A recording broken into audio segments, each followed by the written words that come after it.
Big hello and welcome. It's Kate from Zen Stitching, and I'm super excited to be joining you again for another one of our artist conversations as part of Making Zen. Today, I am so fortunate to be joined by Kristin Peterson from Altered States Studio. Hello and welcome. Hello, thank you so much. I'm super excited to be here and super excited to be a part of the Zen stitching that is coming up here this fall. Oh, and I'm just so excited too. There's we were having a quick chat before we pressed the record button, and I just love what you're going to be sharing with us for Making Zen. And I'm wondering if where's a good place to dive into. Maybe let's start with that. What are you going to be sharing with us, Kristen, for Making Zen? My original inspiration had actually come from, I'm sure it came in an auction box somewhere, so to be fair, but I like looking through all of the boxes, and I had found, like I said, it was an original scapular necklace, and so it had the front piece with the religious figure, and then it basically goes over the head, and the piece, there is another felted piece on the back side with another religious figure that is supposed to, I'm sure, provide kind of protection and that sort of thing. And the whole concept was really, I thought it was super interesting, and I really loved it because you could tell when I had gotten this one that it had clearly been worn and used and loved. And when I picked it up, immediately I was like drawn to it because I was like, oh, somebody really like loved this, really wore it how it was meant to be. And so I had always set it aside, and then when you had asked if I wanted to be a part of the Zen stitching this fall, I was like, yes. And immediately I already knew what I wanted to make. So that was easy. Oh, I just love it, and I know everybody is also going to love it as well. And what a delightful way of diving in and creating a project. Is that something that you do quite often is collect ephemera from previous times, I guess for a better way of describing it? Yes, for sure. I actually, like, I am a mixed media artist, and I do love like vintage papers, scraps, letters, notes. I even really enjoy like industrial things, paperwork. Sometimes I feel like it's kind of some of the, I don't know, what other people might think is maybe mundane, I think is really interesting because it shows little glimpses of what life, what was happening that day, what the order was, or what the amount was, and so I really like collecting kind of all the old stuff. I know. I, I find it quite fascinating because I have a kind of like a um, oh gosh, what's the word? There's a tension there, I guess, between wanting to keep the everyday Mhm. ephemera because it is interesting, but at the same time, it's like, oh, that just happens on a day-to-day basis. That's not very interesting at all. So it's really, it's quite fascinating to have that awareness to keep something, knowing that in the future, quite often you can refer back to it and know that it's going to be of interest in some way, shape, or form. Yeah, for sure, for sure.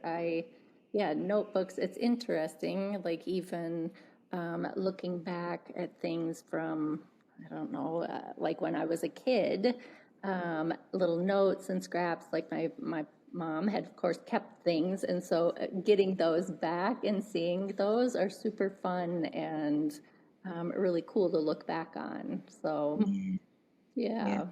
They really are. It's yeah, I think it takes well, would I'm not even sure what you would say, but an awareness to keep those things and know that they're going to be treasures, maybe not straight away, but down the track. Yeah, for sure. Yes, because Yeah. I think of, I'll say, the one thing that I did actually get back from my mom. So I had done a drawing of our family. I was 5, and then they must have been wallpapering my room. And so there was a little bit of extra wallpaper. And so I actually framed the picture of us with the little edge of wallpaper. And she kept it this whole time. Like she gave it back to me probably only within like the last, I'm gonna say like 5 years. I think when we had moved, my mom was also moving, and she was like, you know what, you should have this back. And I was like, what is that? And she pulls out this. It had a little piece of cardboard on the back. Like I was trying to be really good. It had cardboard and the drawing, and then had the little frame on it. And I was like, oh my goodness, to see the drawing again is super cute. So I have it hanging up in my studio. That's gorgeous. Well, I'm guessing then that your mum is very supportive and encouraging of you and has kind of maybe, uh, gosh, I'm having trouble finding my words today, encouraging you through your creative life journey. Would you say that that would be correct? Yes, for sure. Yeah. I feel pretty blessed because I feel like I really grew up in a really creative home, and so my mom and actually my grandma were always painting, making, sewing. They were always doing something. Yeah, so even as a kid, like I remember going to my grandma's and being able to sew, and she had one of the treadle sewing machines, so it was like always trying to Mm. get it. I wasn't big enough, so I had to do just kind of hand crank, but it was like she was like, "Well, you got to use your leg to, get it to go," and it was like, "Oh, for heaven's sake!" So, yes, they were, I think, very influential growing up. And like I said, my mom and dad were always super supportive. Like I got to try all the things. If it was related to arts and some sort of craft, my mom was like, "Yes, absolutely. Let's go do that." Mm. So that was easy. That was an easy one. Oh, that's so lovely to hear. And I'm curious, was it what did your creative journey throughout your life look like? Did you always know that you wanted to be an artist? I always felt creative. Like again, I was always making or drawing, sewing, something of the variety. But I think, I don't know, again, kind of in my time period, it was always that starving artist. And people always said, well, you can't actually be an artist. And so I went to school and I had kind of a whole different path. That was kind of one of the things, like, I still always felt creative. So, like, when we had children, of course, then I could hardly wait to make costumes and dresses and holiday outfits and all of that kind of stuff. And so even then, like I said, I was sewing and doing different things, and it kind of took a little while before I kind of fell back into things and really realized, oh no, I need to keep going. I need to keep creating and keep sharing, I guess. Mm, So yeah.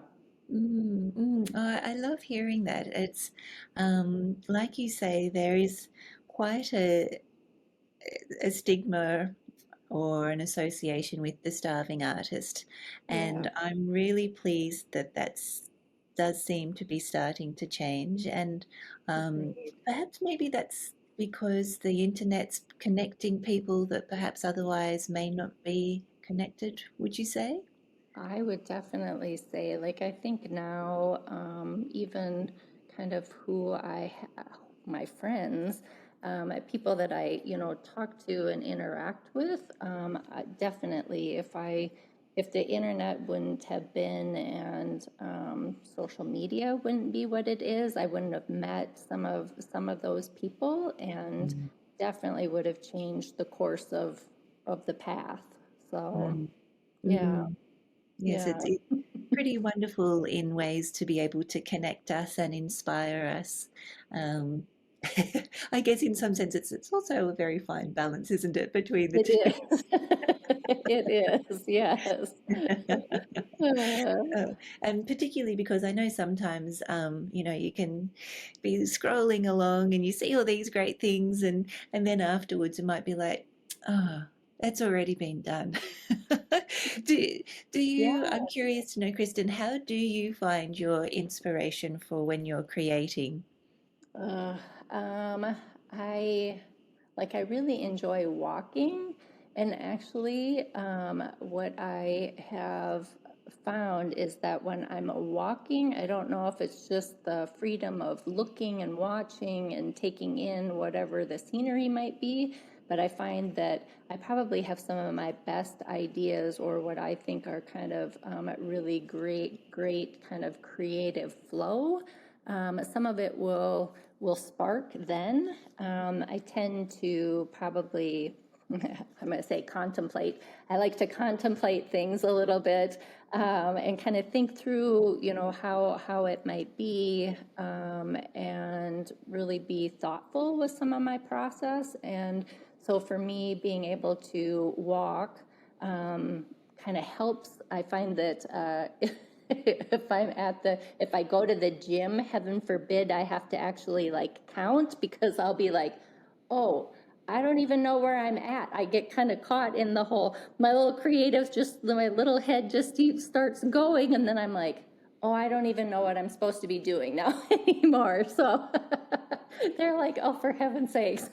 But it's that whole, it must be something about that really is helpful for me to kind of think through and process, but just the whole external, colors and sights, sounds, smells, just really being able to take all that in and kind of see what can become of it. So. Mm, mm. And we started our conversation with you finding this beautiful relic and then getting inspiration from that. Would you say that that is a starting point for many of your creative projects? There are certain things that I would say, yes, kind of spark some things, have me contemplate a little bit more, like what would that really look like now, or how can I think part of the question is, can I make it kind of my own, or how can I kind of transform or provide a new look, a Mm, new guide, a new whatever that might be, I guess. So mm, yeah, mm. Your interpretation of it in some way, shape, or form. yeah, Mm, yeah, mm. I yeah, I find there's quite a lot of inspiration in collecting things from, you know, secondhand stores or just that old ephemera. There's something about the patina it has, the use that it has, the connection to other lives. I think that yeah. just, I don't know, sparks curiosity and creativity. Yes, I couldn't agree more. Anything that I feel like the more used or loved or whatever that is, like I find great beauty in that, knowing that there was a past life and that hopefully now I can have a little piece of it or share in it or continue that. I think is really cool. So Yeah, yeah. it really is. It really is. And in a lot of ways, I guess I like to think of it as like co-creating because you've got Mhm. this beautiful object or thing, and it is bringing its inspiration and sharing it with you. And so together you're Mhm. creating something. I like that, the co-creation. Yeah, a good term, a good term. Uh, I um I think that the more I create these days, I feel like it is more co-creation because if it wasn't for the object, it Mhm. probably wouldn't have been. My reactions wouldn't have responded to it. So it's quite interesting, and I also I like to let the materials speak rather Hmm. than trying to really control them, because quite often they will tell me what they want to do rather Yeah, than the other way around. absolutely. Yes, I would say that some things maybe speak louder, right, Mm. than others too. Like you have kind of this natural gravitation to a certain color or shape, a line, something of that sort. So, yeah. That's so true. That's so true. We were talking about that yesterday, actually, in one of the other artist chats. What would you say is a color that you gravitate towards? Oh, that's so hard. I know it is, isn't it? So hard. Um, well, I had quite the obsession, and I still really, really like it. There is kind of an orange. I love the orange with just like the lightest blue next to it. I think is really it's really a favorite. If I'm going to like work in a journal or something like that, it's probably I'm in that phase. I feel like I go through phases, Yes. and the orange again is always a draw. Although I have to be honest, I have a little green scarf on. I'm always a sucker for anything green. So if it's green, that's also really good. So it's hard to say. Oh, it is. I know it totally is. And if people ask me what my favorite color is, it is tricky because I have lots. Yes, yes, I would agree. I would agree. But there are a few that stand out. So I love bright pink, just Hmm. fuchsia pink. It's just such a vibrant color, and oh, color is just so much fun. I could talk about it all day. Same. I love color. So, Yeah, yeah. But I also have found that I really appreciate to appreciate the bright colors. You need to appreciate those soft tones that mhm, complement it and enhance it. Because if you've got lots of bright colors, it's just a yes, visual kind of cacophony. yeah, Whereas if you've got the subdued tones next to it, one allows the other to speak. absolutely. Yeah, Yes, yeah, yeah. yeah. So I'm starting to embrace the muted tones for that. It does. I know it does. If yeah, again, I feel like sometimes it's a little bit of a phase. Mm, But yes, they have to be appreciated, just like you said. So, yes. yeah. That's it. Exactly. And Kristen, I'd love to know, what does a day look like in your studio? Oh, goodness. So typically in the mornings, I feel like I'm always fresher. And so anything really that would be computer or like tech related needs to be done probably in the morning. So we'll get all of that kind of out of the way. And then by the afternoon, like I'm good to go and go to the studio. Um, sometimes I go with the purpose and then you're derailed because you saw something and you're like, oh, sometimes it just flows like that. So you go thinking you're going to do something else, and then next thing you know, you're gluing and painting, and there's other things going on. But um, yeah, sometimes again, try to be a little bit more purposeful. I know obviously the holidays will be coming up, so I'm hoping to do some other sewing. I like doing bags and little coin purses and paintbrush bags, that kind of stuff. So I normally have a little bit, I like the fabrics though to, again, still have kind of that worn feel.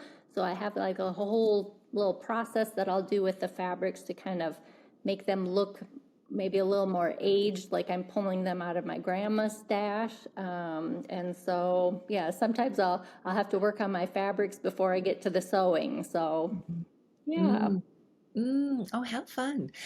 So when you say you work on your fabrics, because that invites so much curiosity, what does that mean? Well, sometimes I like to, sometimes I feel like they're a little too bright for me. Mm, And so sometimes it might be bleaching them back or toning them. Maybe it's re-dyeing them. I use a lot of like onion peels, some tea dyeing, but probably the onion peels, that's probably my go-to. So I have found that you can actually microwave it in a coffee cup, and it turns out lovely. So a little tip and hint there. So if you need just something in a pinch, you can microwave it. And it'll turn out great. I love that. And that's so much fun because I always, like, I guess I grew up with my introduction to fabric, learning how to sew and make clothes and that kind of thing. So it's always working with pristine fabrics, and you might Sure. wash them, but that's kind of, the extent of what you'll do before you start the sewing process. So I Yes, love hearing that you like to alter the fabrics in way that work for you. And particularly, like you say, working with the tea or the onion is just going to kind of tone down those colors, which sometimes can be very jewel-like, which is beautiful, but maybe not for the project that you had in mind. yeah, Yeah, yeah, yeah, agreed. So, that's such a great tip. I quite often, if I'm making a cup of tea, I'll keep the tea bag and I'll soak some of my threads in the tea bag yeah, afterwards, for yep, that kind of reason, because I just want to, kind of um, dull down the colors a little bit so that they're just that little bit softer. yes, I would agree. Yes, just a little bit softer again, that something a little more worn and used. So, yeah, Mm, yeah. yes, yeah, and in some senses, maybe even a more of an entry point into working, would you say? Because I know sometimes when it feels really new, you don't really want to touch it, or you don't know where to start. Yeah, yeah. Sometimes by washing or altering or re-dyeing right away, it kind of gives you a little bit more freedom. And actually, I would say too, that some fabrics, how sometimes, I don't know, I don't know where all these fabrics come from, but you know how you kind of gather fabric, right? And it just ends up, and you think, oh, I'm not sure if I like that. If you have a fabric, or I find that if I'm not sure if I really like it, I would definitely do all of this, because some of those have ended up to be my absolute favorites. And then I'm super sad because it's like, oh, I only had a little bit of this. So for sure, if it's something that I'm like, oh, I'm not sure that I would use that, then for sure Mm, we'll go through the process. And like I said, sometimes those have been the best. yeah, So isn't that's so fascinating? It's almost like the practicing the process of detachment. You dislike it so much that you have to alter it, and then you love it so much. yes, but you don't want to use it. Yes, you have to use it just sparingly. Yeah. Uh, And that's a good question too, actually. You said that, sometimes you'll use fabrics in your stash that say were your grandmother's, or, are special and have special connections. mhm. For people who, myself included, who have special things and want to use them, but just because they're special don't, do you have any tips or advice Oh, on that? that is kind of a tough one, because I would say you take classes and you hear that nothing should be sacred, but at the same time it's like, sometimes I would say that maybe sometimes things that maybe fabrics that that are maybe closer, right? A family, a grandma, have Mm, been passed down. That maybe I would use them in a more, I shouldn't say controlled, but something like I like making books as well. So I was thinking adding the fabric to a book, or using it in a way that it would be, I'm not using a bunch. Again, I would be using small amounts, but a way to kind of tuck it in and add it to places where I know that I will circle back to and be able to find and see that joy and that remembrance of, where that fabric came from. I think that using it that way sometimes is a little bit easier and less overwhelming than trying to find a big project. So Mm, mm. No, that's a nice way of working with it, and I like how you're suggesting to be considered with your making approach and to use it in things that you know you're going to revisit.